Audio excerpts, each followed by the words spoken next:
بعض اوقات کسی من پسند شخص کا ہم سے دور ہو جانا اللہ کی طرف سے ایک اشارہ ہوتا ہے یا پھر یہ آزمائش ہوتی ہے۔ جانتے ہیں اللہ تعالی ہماری زندگی میں کچھ لوگوں کو ایک مقصد کے تحت بیچتا ہے اور بعض کو ایک وقت کے بعد ہم سے جدا کر دیتا ہے۔ اس کا مطلب یہ ہوتا ہے کہ وہ شخص ہماری بہتری کے لیے نہیں تھا، یا اللہ ہمیں کسی اور کی بہتر چیز کی طرف لے جانا چاہتا ہے۔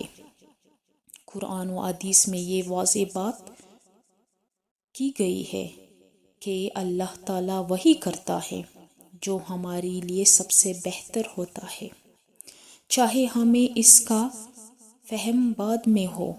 اللہ تعالیٰ قرآن پاک میں فرماتا ہے، ہو سکتا ہے کہ تم کسی چیز کو ناپسند کرو جبکہ وہ تمہارے لیے بہتر ہو، اور ہو سکتا ہے کہ تم کسی چیز کو پسند کرو جبکہ وہ تمہارے لیے نقصان دہ ہو، اور اللہ جانتا ہے اور تم نہیں جانتے۔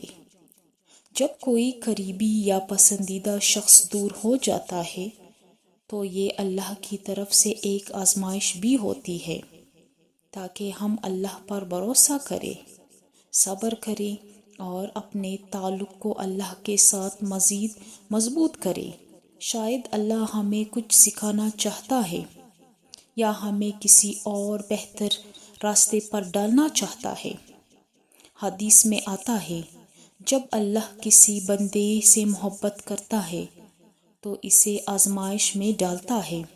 اگر کوئی شخص ہمیں چھوڑ کر چلا گیا تو ہمیں یہ سوچنا چاہیے کہ کیا ہم نے اپنی محبت اور توجہ اللہ سے زیادہ کسی انسان پر مرکوز کر دی تھی، کیونکہ جب ہم کسی چیز یا شخص سے حد سے زیادہ محبت کرنے لگتے ہیں تو اللہ ہمیں یاد دلاتا ہے کہ اصل محبت اور توکل صرف اللہ پر ہونا چاہیے۔